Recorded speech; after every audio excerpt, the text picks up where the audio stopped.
All right, we're going to go ahead and get it started. Welcome, everybody, to Marriage and Money. We thank you so much for being here. We've got some great material for you guys tonight. But yeah, first, before we begin, I want to direct you guys some information. My name is Steven Snodgrass. I'm studying personal financial planning, and I'm also part of the student advisory board for Powercat Financial. So again, we welcome you guys here, and we want to make sure that you guys are aware of the service that is provided by K-State.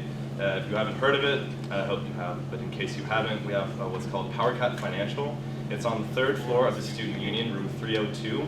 And basically what that is if you are a student at K-State, you get free financial counseling. Whatever that means for you, we will help you guys, and Nolan, who will be talking tonight, is actually one of our counselors, so you can meet with him. But yeah, we've got a few other counselors who are just there to help you guys out for free with whatever questions you have, whether it be confusion with student loans, whether it be a job offer, here are these papers, what do they mean, from anything. We can hope to help you out, that is. So again, I want to emphasize that that's a free service, so it's really exciting that K-State can offer that to you guys. And you can make your appointment online at k-state.edu, kstate.edu/Powercat Financial.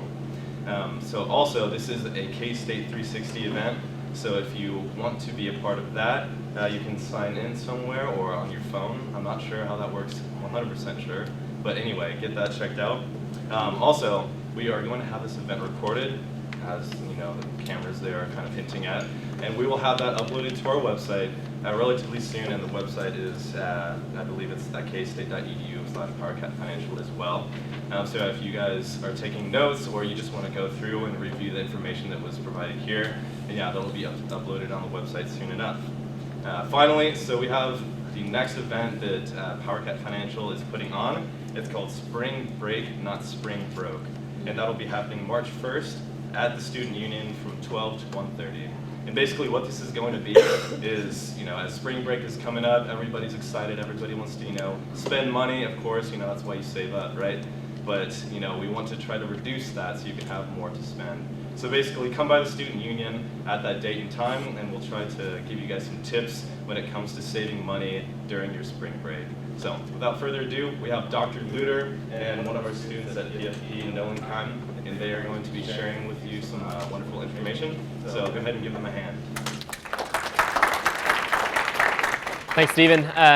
Yeah, thanks for all of you for being here tonight. It's good to see a pretty full room. As you saw on the last slide, we're having some polls throughout our presentation tonight, so have your phones ready, answer those real quick, just to get a general sense of where all you guys are at. It's good to see that a lot of you are engaged, so congrats on that.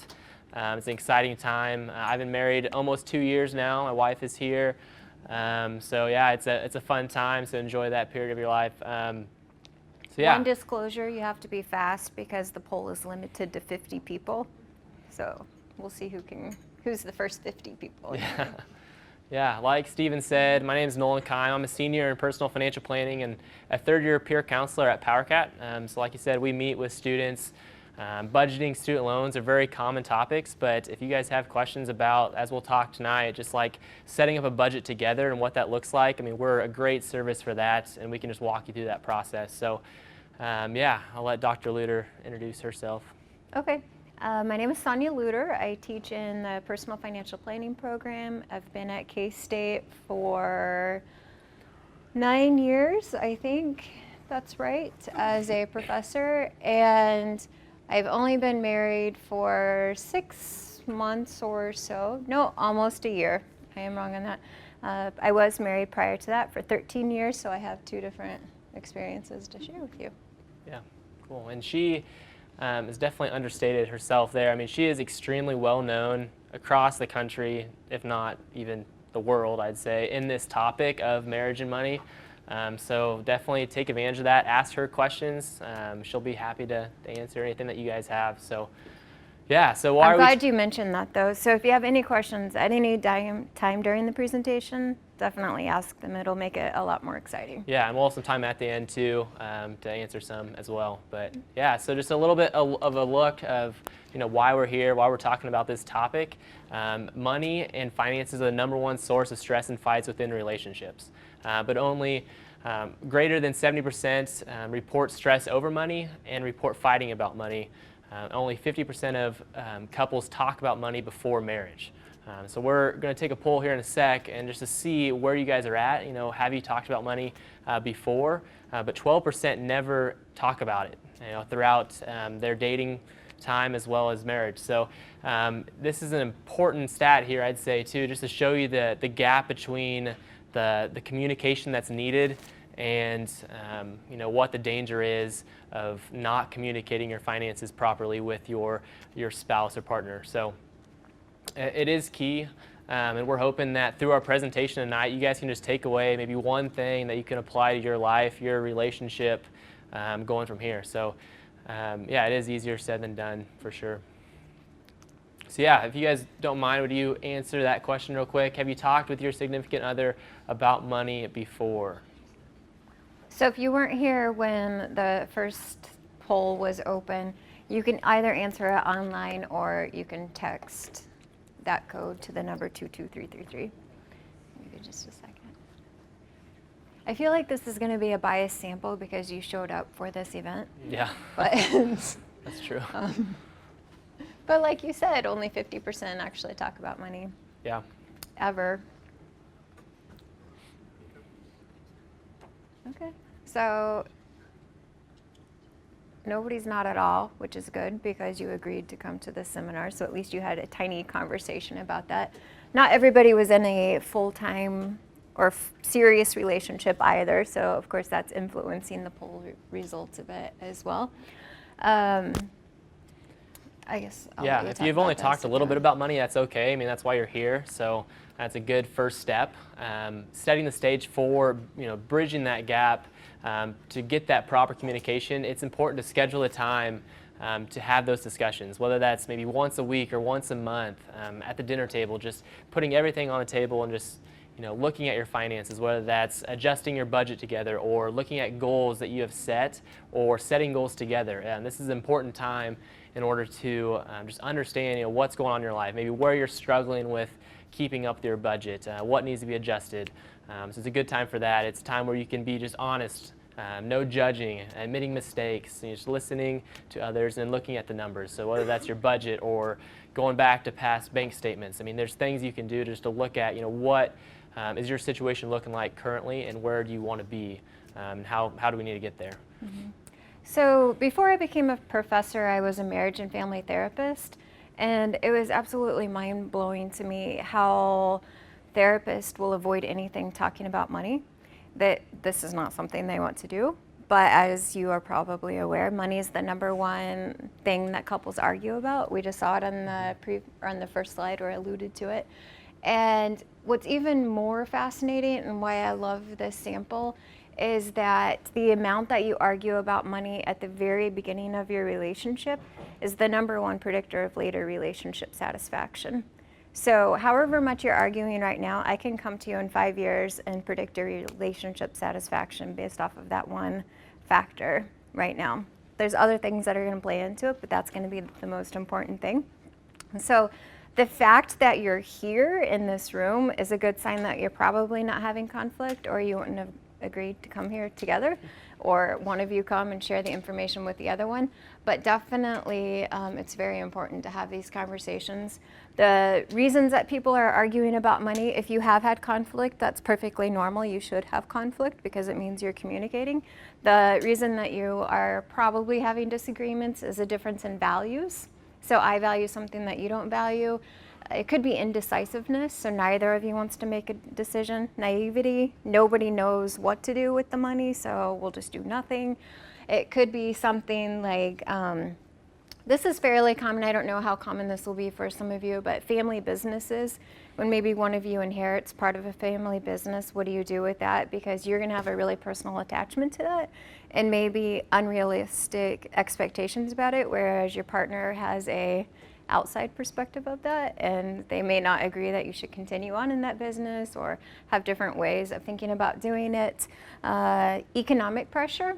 So you are under economic pressure as a student, it gets better, but you probably are going to have more conflict now than you might later on because you just don't have the financial resources.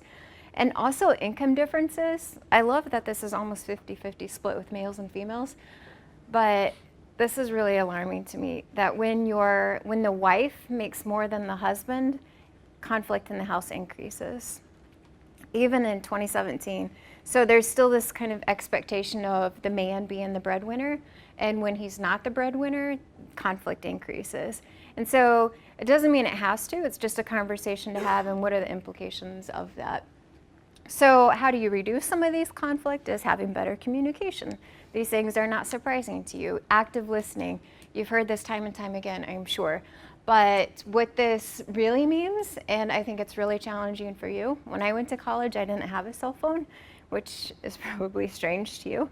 But to have a conversation where your cell phone is not in the room, so you're not getting the alerts, the text, nothing's buzzing on your phone, you're just listening to your partner, not having the TV on, and just listening to one another, mirroring each other's behaviors. When they're leaning forward and really engaged, then you lean forward and you be really engaged. And it shows that you value your partner and you want to hear what they have to say. I feel statements, just raise your hand, have you heard of these?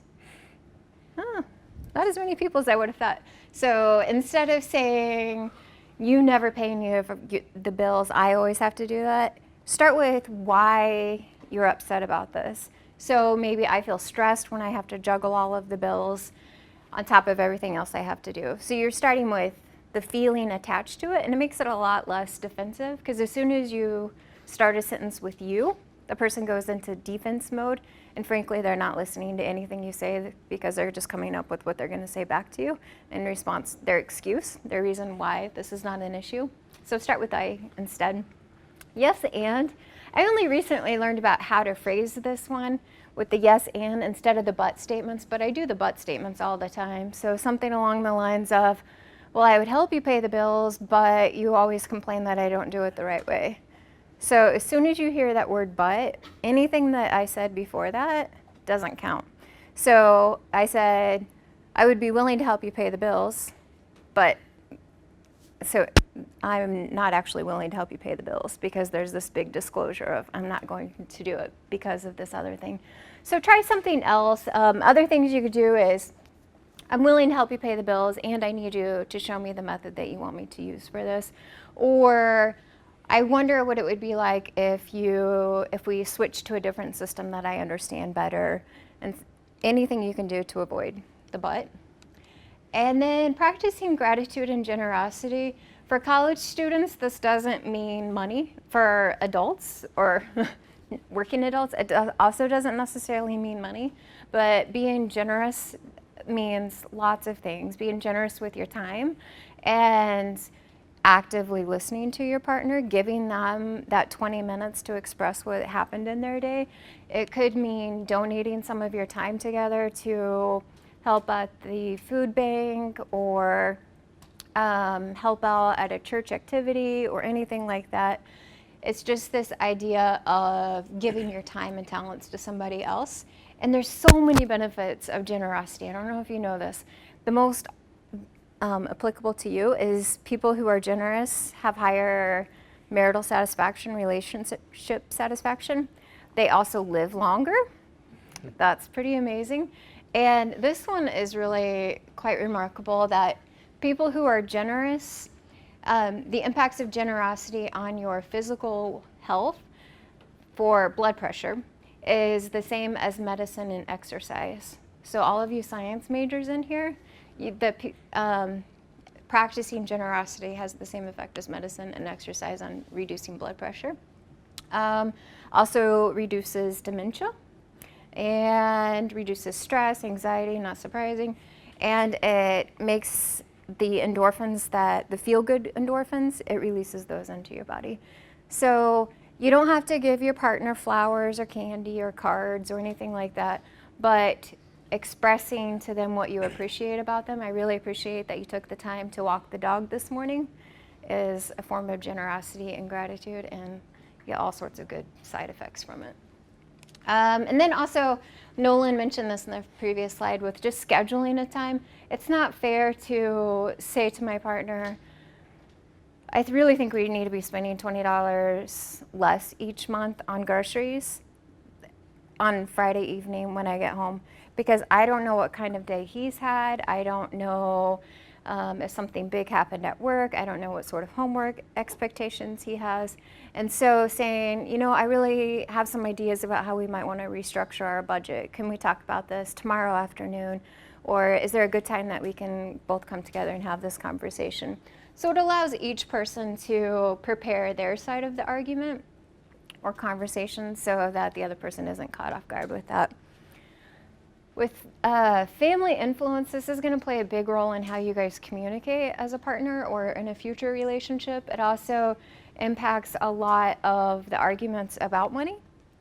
And some of the big things that I think are pretty fascinating is for you right now, regardless if you're in a relationship or not, if your parents argued a lot about money when you were a child, whether you're in the lucky 50% where you lived with both parents, or even if your parents were divorced and they were arguing about money and you were caught in the middle, those people who were exposed to more arguments from their parents have worse financial behaviors as an adult.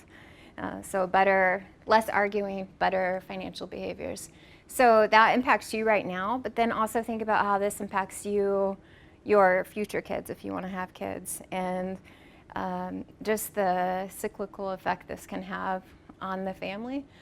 And also, kind of in the same vein, is how much of what you were taught is carrying over to what you do today. A lot of it. You may not think your parents taught you anything about money. I guarantee you they taught you most everything you know about money. They just may not have said it, but they showed you in what they did and what they and the ways that they behaved. So if they gave you an allowance, what was that teaching you implicitly, not directly, but was this teaching you to be better money managers? Just a piece of advice, if you have kids or are planning to have kids, giving an allowance doesn't actually make kids any better with money unless you talk to them about what that money means. So if you got an allowance as a child, it probably doesn't mean you're any better with money than anybody else. Some of these childhood things that we learn, we actually believe them to be true. And maybe they actually are true for us, but what I believe to be true may not be the same as what my partner believes to be true. So for instance, if I grew up in a home to where we always gave 10% to the church, this is just what we did. There's no exceptions to that rule. I believe that to be true. There's nothing else we can do about that. My partner, when they had money, they gave it to the church. When they didn't, they didn't. And so that can cause a lot of conflict because I believe this is the only way of doing things. And he says, no, there's other ways of doing it. So just having that conversation amongst yourself as far as what did you do when you were little with your family as it relates to money? When I was a therapist, and even now when I do projects working with couples, the number one thing I have them do is make a family tree. It's called a genogram if any of you are in a family studies or sociology type program. But it's a way of graphing out your grandparents, your parents, and your brothers and sisters, and taking a minute to see, okay, is my brother a spender? Was my mom or dad a spender? How did they talk about money amongst each other? Where's their conflict? Is one of them a gambler? And then looking at the different levels of your family and how have these themes played out. Does a certain trend follow the males in the family? Are you picking up on some of the themes that happened in your grandparents? That's actually quite common. That one generation is really good with money, the next generation spends it, and then the next generation rebuilds those good money habits. So that's something to be maybe a little bit concerned about. If your parents were really good with money, maybe you inherited the bad side of that, but it doesn't necessarily mean that by any means. Yeah, so a couple conversations you can have if you want to go ahead and just go through all of them. Just around the dinner table, just during those times where you have those regular meetings together. For us, I've had a couple personal experiences with this. So like for number 2, just how often did your parents talk about money and what were their conversations like? So for me personally, my parents, I'm sure they talked about their finances, but around us kids, they didn't express those conversations and those topics around us. So for me, naturally, I feel more sheltered around those topics, and I think she could probably agree with that. So that's something we have to work through. I mean, I have to be able to express, why I believe that, we should allot $50 to going out to eat instead of 75, or for different things like that. So that has played a big role in our relationship. So we have to work through that and just build those communication skills. Yeah, a couple others too. I mean, what does it mean to be an over or under spender? So I think first we need to build a budgeting lifestyle in order to see if you're over or under spending. I mean, you still have to build that budgeting mindset to know what your means actually are before you can start monitoring that. And then another one too, how are patterns repeating 5 and 6, and like what would we hope to carry on? So another conversation we've had, her parents, her dad especially, has done a great job of saving for college for their kids. And that's something that I absolutely love and that she absolutely loves, and that we're going to pass on to maybe our kids if we have some someday, and start building up a savings. And they, to be specific with it, I mean, they emphasize the importance of working while you're in school, growing up in high school and college. So they support them through that and then provide some help throughout college. It's just a great way to both help save for college as well as encourage them to work. So that's something that we absolutely love and that we're going to carry on. So here's another question. What spending personality combination has the highest relationship satisfaction?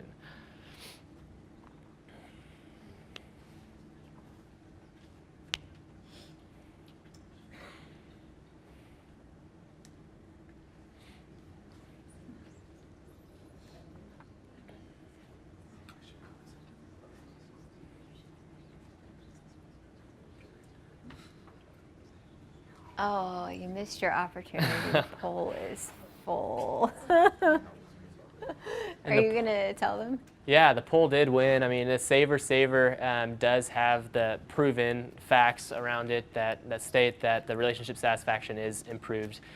So it's important to figure out, what money personality do you have? Are you a spender? Are you a saver naturally? If you're a spender, I mean, that's okay. Just being able to understand that and communicate that with your partner is extremely important moving forward.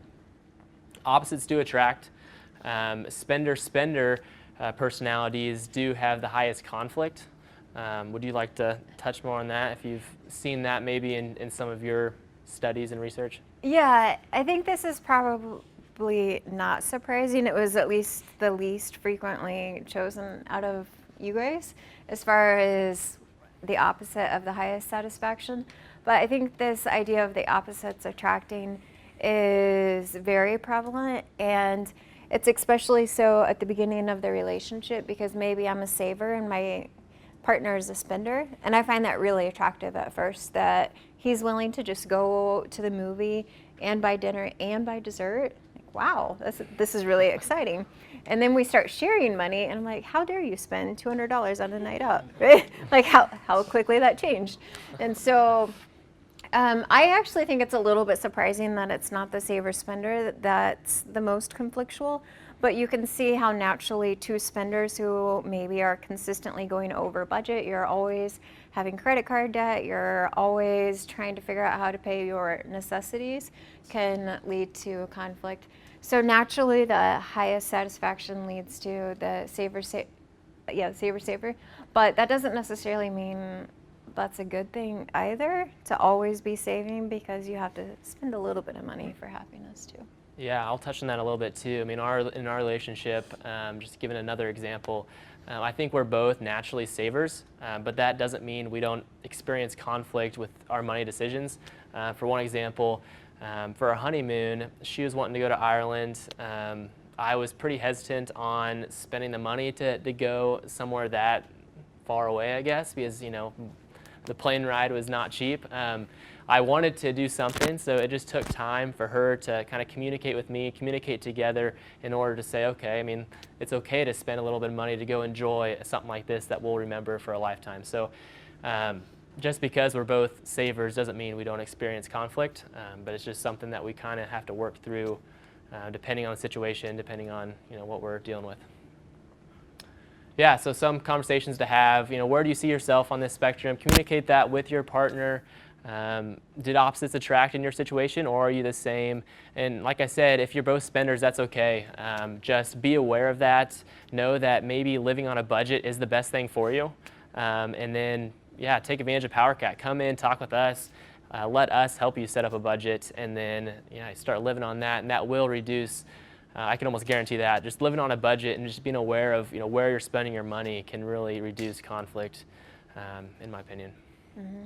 And living on a budget isn't a bad thing, or it doesn't have to be a time-consuming thing. So there's tons of apps that make it easy for you, and Yeah, we'll talk about yeah, some of we'll talk those about at the that too. end.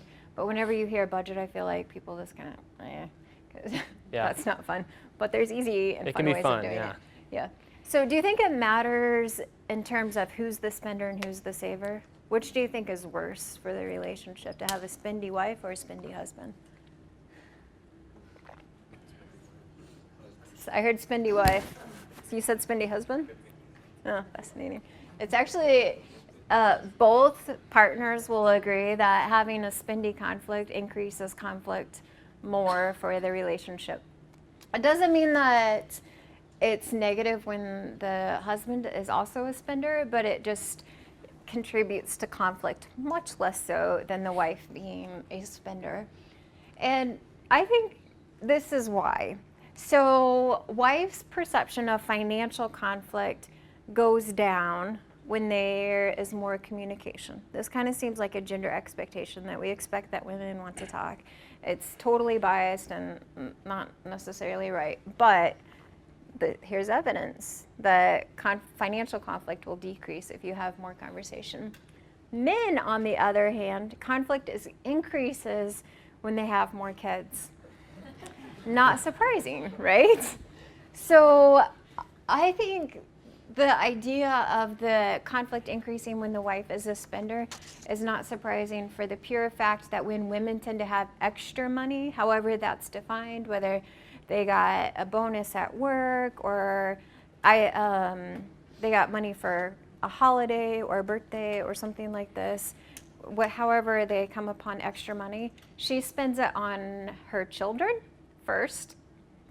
And the husband, if he has extra money, do you think he spends it on the kids? No. He actually spends it on personal entertainment, is the number one thing that they spend it on. So I can see why conflict would increase for men when there's more children, because perhaps he's perceiving the wife to be spending more money on the kids and stuff they don't need, or that he doesn't value as much as she values. And she's not happy because they're not talking about money. So having those regular conversations, however you want to define regular, I guess we didn't talk about that in your slide, but I suggest monthly. I think that's plenty sufficient to review the monthly expenses. Did we go over where we weren't expecting to go over? Is this a normal thing, or should we readjust our budget and maybe cut down something else as well? I don't know that we talk a lot about kids, and this is probably way too far in the future for you guys, but do you know how much a kid costs to raise till 18? Too much. It's a lot. It's $250,000 on average. So that's a lot of money to consider. Daycare alone is, for a newborn, like close to $2,000 a month for premier daycare in Manhattan. So that's $24,000 a year. Who has that kind of money? So then you have to make the decision, is somebody going to stay home or not stay home? And you can see how conflict will increase pretty rapidly once you introduce more dependence into the equation. All right, so moving on. One of the main questions I got asked when we got married was joint or separate. So I think this is probably one of the most common topics of discussion when you get married, whether or not to join your finances or keep them separate. So there are a couple options. There are only joint accounts, so that's one spouse moving all the money from their account over to the other spouse's account. But there's also others too. So you can have a joint account for family expenses or separate for kind of like your fun money. So I do have an experience with this as well. I have a friend who she's married, and what they do is they have one of their accounts that they had before getting married set aside for those family expenses like rent, utilities, food, groceries, gas, all those necessary things. And then they have their allowance, what they call their fun money. set aside in the other account. So they, in their budget, have money set aside allotted to their fund money, and they can do whatever they want with that fund money. And then they don't judge each other based on what they do with that. They don't necessarily even see what the other person's doing with that money. So that's a cool, and I think it could be helpful for some relationships to do if you're looking to join your finances as well with keeping some things separate. And then you could also do just separate accounts as well. I think maybe one thing to add here is just to reiterate that relationship satisfaction is going to be the highest if you keep some sort of a joint account system. If you have the fund money, maybe it's $20 a month right now, maybe in the future it goes to $100 a month, whatever that is for your particular family. This summer I did some research and I asked couples, knowing this, so why do you keep separate accounts? And their reasons were they didn't trust their partner to save money like they wanted them to save. There was differences in values. So I wanted to spend money on something that he didn't want to spend money on. And so you can see how all of these reasons, while maybe it doesn't seem problematic to them, we just have different goals or different values. I mean, that's a huge red flag that maybe we've got a more serious problem we need to discuss. So I'm not saying that joint accounts are going to fix that solution, but at least it forces you to work towards the same goals. So with financial management going forward, after you get married, for those of you that are engaged or a serious relationship, you need a primary person in control of your finances. That can change over time with circumstances, and you can discuss that during your regular times where you meet and talk about these things. But you need someone to take control of paying the bills, just understanding when all those are due, those sort of things that they should be responsible for. And then this is what Dr. Luder was discussing earlier. The spending tracker tools that are available can make life so much easier. At Powercat, we promote Mint.com. Does anyone use Mint, or have you heard of Mint before? Yeah, I think it's a really, really cool tool. What you do there is you link your bank account to Mint. It's completely safe. And then every time you swipe your card at McDonald's or at a gas station, that transaction will be automatically uploaded onto Mint in order to help you track what you're spending your money on. You can build a budget on there, so you can build out categories and allot certain percentages of your money to those categories. And every time you swipe your card at a restaurant, it'll subtract that amount from your budgeted category for food. And then once you get down to maybe $20 left on your budget, it'll send you an alert saying, hey, be careful, you're almost up to your budgeted amount on this item. So it can be very helpful. Take advantage of that. And then going back, I mean, this is very important. We've talked a lot about this, is just finding that time to meet regularly to discuss these topics. For the primary person control, I mean, sometimes that changes. I know I was talking to Jody, our director, about this a couple weeks ago, and she had a situation where her situation changed completely, and they maybe weren't quite as prepared for it as they would have liked. So just having these discussions, keeping the other spouse aware that you are doing these things, you are paying these bills. So if I can't do this, they can just jump right in and take over if they need to. And then automate's a huge one too. You can do this, I think, at pretty much every online bill payment service. So just go on there, link your bank account, set up automatic payments so you don't forget to make those payments, so you can keep your credit going up in a good way. For student loans, so this can apply for a lot of you guys, if you set up automatic payments after you graduate, your interest rate could be reduced by 0.25%. So that's another advantage of doing that. So if you have more questions about that, come talk to us at Powercat as well. But yeah, it's another stat here. It's low stress when communicating equals higher likelihood of accomplishing goals. And then some goals. It's important to build goals as a couple. So ask yourself, what do you hope life looks like in 5, 10 years? Maybe answer this independently, and then come together and share those goals, and to see what are the similarities between the both of you, what are some differences, and just what are some goals that you want to build together, whether that's buying a house in 10 years from getting married or from now, or buying a car in a couple years, or going on a trip with your family. So these are some, common goals, and just understanding what it will take to get there. And that's where the budget comes in. You can build out a budget. What we do as students at Powercat, we have a budgeting process where we have them estimate what they think they're spending on a monthly basis and what they think they're earning. And then from there, we have them track what they're spending, whether that's looking at past bank statements or actually keeping track on pencil on paper what they're spending their money on that month. And from there, they can see the gaps between what they think they're spending and what they're actually spending. And they can see those gaps and those errors, and maybe, okay, I thought I was allotting $20 to going out to eat, but I was actually spending $80 a month going out to eat. So that's a gap where you need to maybe adjust and maybe save an extra $20 a month on that category in order to meet a goal. If you're wanting to save an extra maybe $100 a month, you need to find $100 a month in your budget to trim down to meet that. Definitely not too soon to talk about it, even for those of you who are not engaged or married. And research suggests that if you write down your goal, don't just talk about it, write it down and post it somewhere to where you see it every day, you're going to be significantly more likely to accomplish it.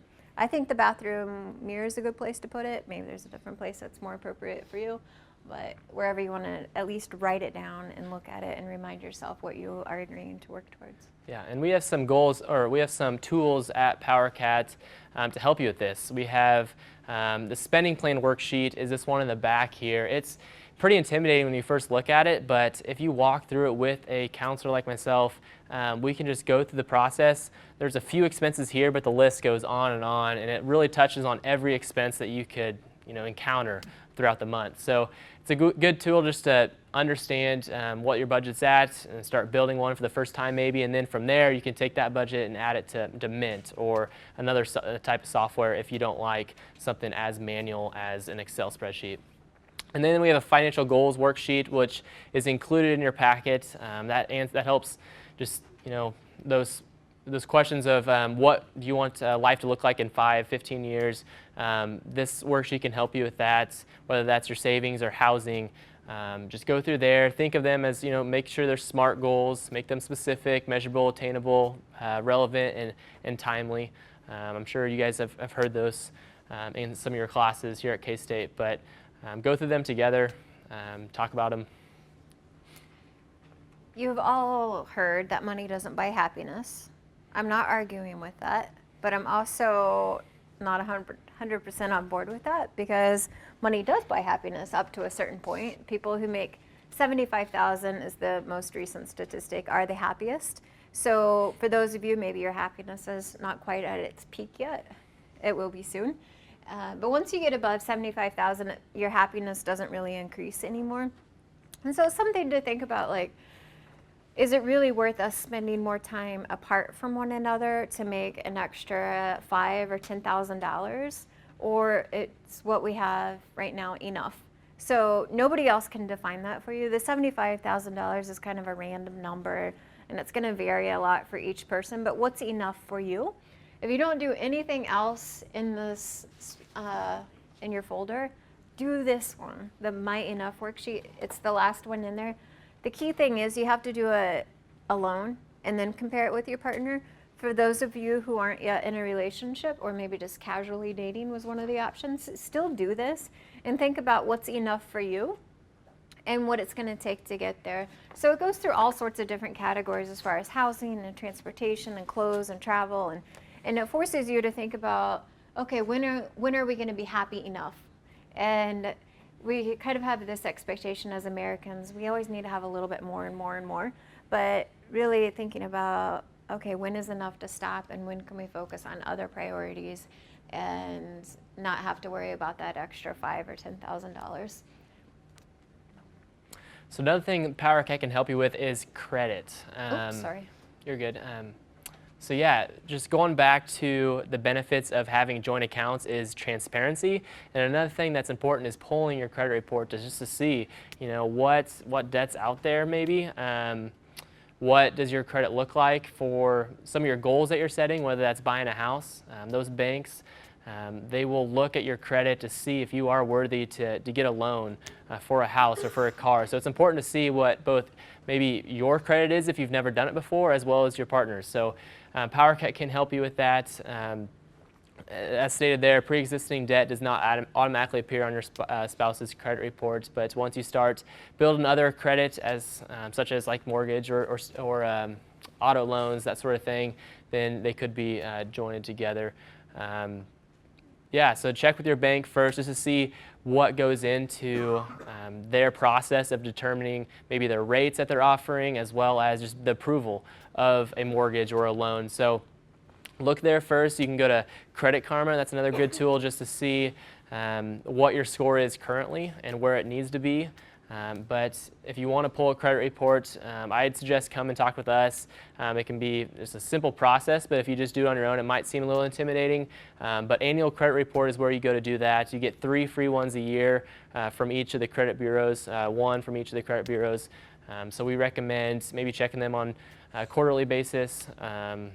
Or 3 times a year. Just spread them out. Pick out certain dates throughout the year that you want to, maybe your birthday, your spouse's birthday, your partner's birthday, and just look at those reports. Make sure they're accurate too. So this is a good way to check for like identity theft if someone's stolen your identity there. So another question that we have is, what type of debt should not be consolidated with your significant other? Someone was super fast with reading my question before. Yeah.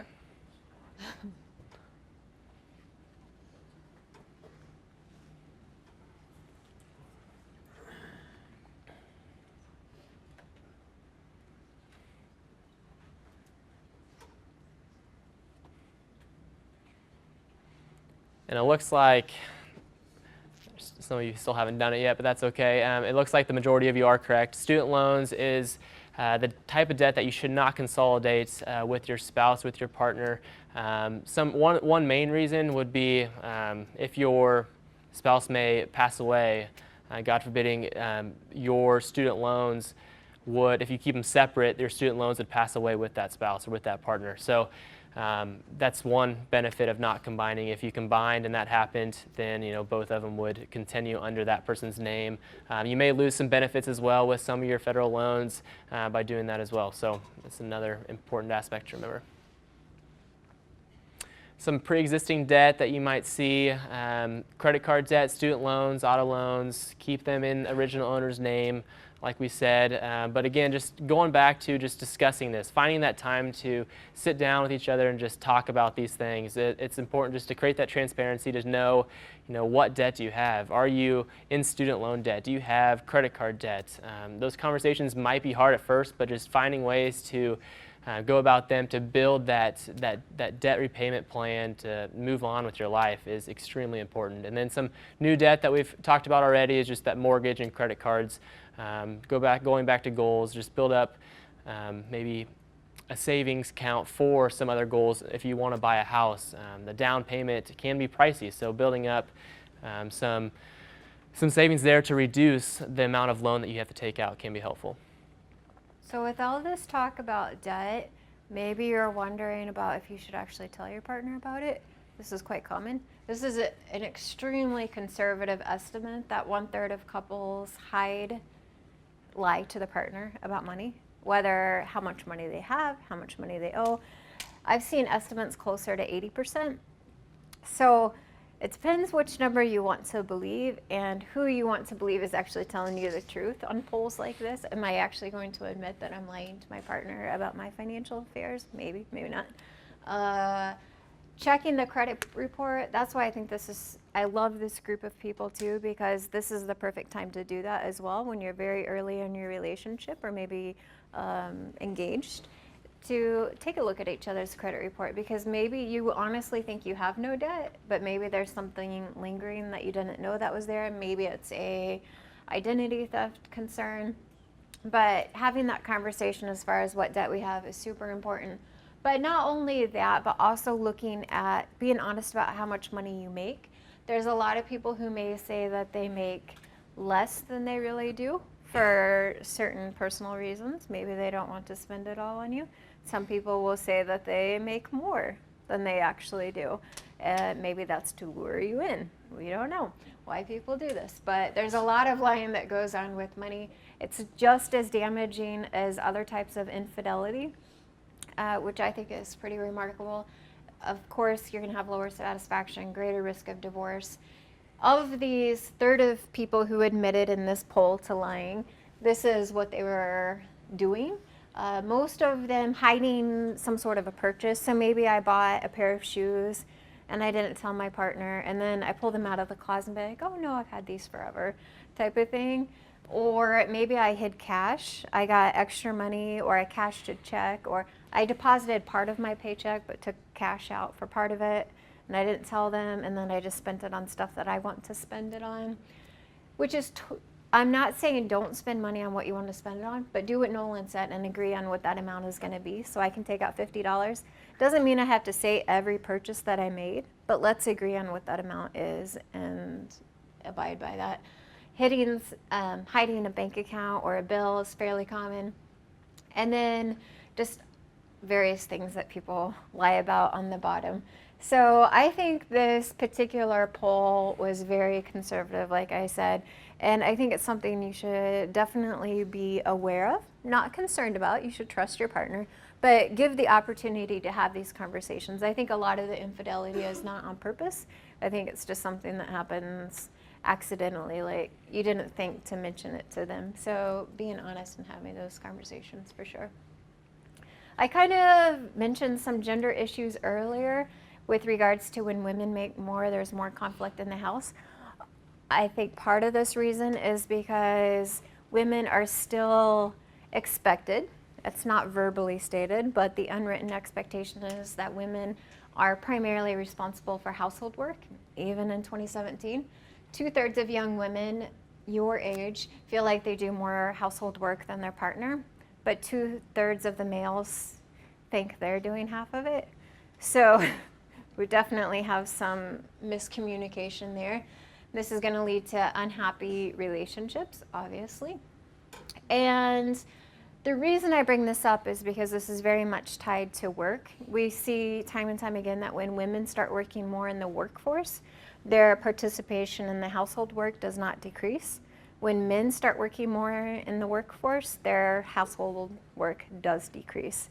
So if that's what you want to do in your relationship, fine, as long as both people agree to it. But having that conversation as far as who's going to take care of what, I feel like this is a good time to talk about. I mentioned last summer I did some research. I'm doing it again right now with the 5-week Love and Money curriculum, and there's lots of activities we do to kind of address whose responsibility it is to do different tasks and what that means from a financial perspective as well. And workaholics, so maybe having one person specialize in the market work, working outside of the home, totally fine. But when does that become workaholism? And there's huge negative ramifications of that on your spousal relationship, and also very negative effects on kids if that's a road you want to go down. Is this one mine? I think so. Maybe it is. Okay. So different conversations to have as it relates to this. What's going to happen if down the road you start working more? Probably is going to happen. You're probably not working that much right now. Maybe some of you are. But what's going to happen when you start working 40 or 50 or even 60 hours a week? How does that shift what's going on in the household right now? What if you both have to start working a lot more hours? What if this is short-term or long-term? When are you going to go on dates like you used to go on?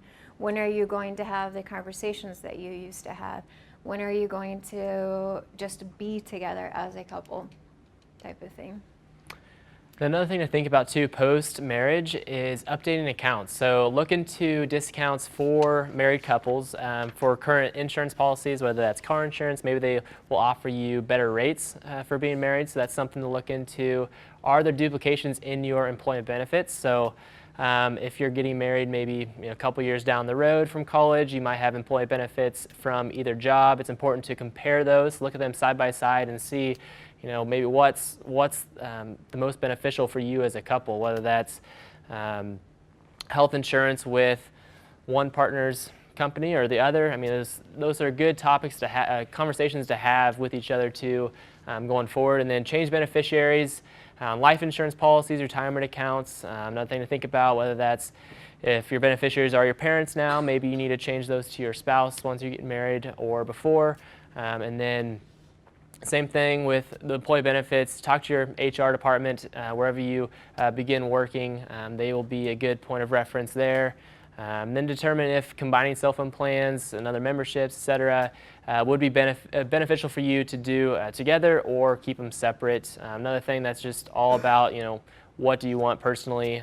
Do you want to change plans? Do you want to stay? Whatever's easiest for you guys. And then record a name change if applicable. So for us, I think this was probably the one that I didn't like the most, for sure. It's a hassle for those other married couples in here. I'm sure it was probably the same for you as well. You have to go to a bunch of different places to get Social Security cards, driver's license, different things. So it's another thing to think about after you get married or before. Start planning for that so it doesn't kind of hit you in the face with kind of being overwhelming once the time comes. So a little bit of a summary from what we talked about tonight. Just know what's important to you. Just have those conversations. Come up with the goals on your own and then together, and just figure out what will it take to get there. And then, just plan those times accordingly. Just once a month, like Dr. Luter said, would be very appropriate. If you start a budget, it's okay to monitor it and adjust it as needed. I think that's what keeps a lot of people away from starting a budget is they think once they get that on paper, they have to stick to that forever. But that's not the case at all. You can adjust it week by week if you want. That's okay. So that's something that you can do together as a couple. And then compare credit reports. If you don't know how to do that, annualcreditreport.com is where to start, or come in and talk with us. It's very easy. Pull up your credit score, creditkarma.com, and then don't hesitate to get help, whether that's Powercat or whether that's a therapist like Dr. Luter. There's other options out there, but it's okay. Just have those conversations with each other first, and then you'll be more comfortable to go get help if needed. And then lastly, I just wanted to state salt.com or saltmoney.org. K-State partners with them. They offer a free subscription, a free membership to SALT for all K-State students. So while you're here, you can sign up for free, saltmoney.org/K-State. Once you graduate, it will cost you, and I think it is a great tool just to have at your disposal. It's free after graduation now too, just at this same link. Okay, so that's important to know as well. I went in and searched. You probably can't read it for just marriage articles. It's one great tool that it offers is just they have in a database just full of articles at your disposal. So the first one, how couples can stop arguing about money. Why should you write a letter to your money? So just different techniques on what to talk about, that sort of thing. There's other tools as well, but explore that site and just build your profile on there. And then, as Stephen mentioned, Powercat is a free service for all K-State students. It's based on your availability, your times that you're open. So if you want to schedule an appointment, kstate.edu/Powercat Financial, you put in all the times that work for you, and then you get matched with a counselor like myself. So we're here to help. Don't feel ashamed that you have to come in and talk to someone. It's totally fine. We see topics like budgeting, credit, student loans, employee benefits, transitioning into work, all sorts of things. So we're here for you. So if you have any questions for us, I think that's it for us. How do we get the presentation? Presentation. Will we post that somewhere? Some of our Powercat Financial Guide is an archived workshop link, and it will be embedded there when it's done. Yep, and the video will also be on there as well. Yeah, for both your guys' respective relationships, what have been some of the most difficult obstacles you get over and how did you approach that? I'll start. So I married a veterinarian. If any of you know their financial life, it is very dire. They have on average $250,000 in student loan debt. That's very true for our situation. So just figuring out how to navigate that. And we have 2 plus almost 3 kids. And So I told you how much daycare is. So it's a lot of non-negotiable expenses. So how do you negotiate that and still have time for fun? Yeah, I think for me, just the figuring out what each of us value and having those conversations. And like I said, like we're both savers, but we differ in how we are savers. So just the ability to have those conversations, I think we're still definitely working on it. But I think it goes back to the techniques on how to have those conversations, and the I feel statements I think were a big one for us. I think for me, I use the but statement a lot. So that's something that I think we have to continue to work on. I mean, maybe she can attest to that. I don't know. Anything else? Yes. Yeah. Yeah, my girlfriend is a K-State student, but I'm an alum. Can I come in with her for her meeting if she's scheduled one? Get some help too. Yeah, he asked, he's not a student, but his girlfriend Okay, happens awesome. to be. You That's can great, both isn't it? come to Powercat Financial. So, yep, definitely possible. Yep. Good. Thank you for being patient with us. If you're shy and you want to ask a question, come up and ask. We're still here. Yeah. Cool. Thank you. Thank you guys. Appreciate you coming.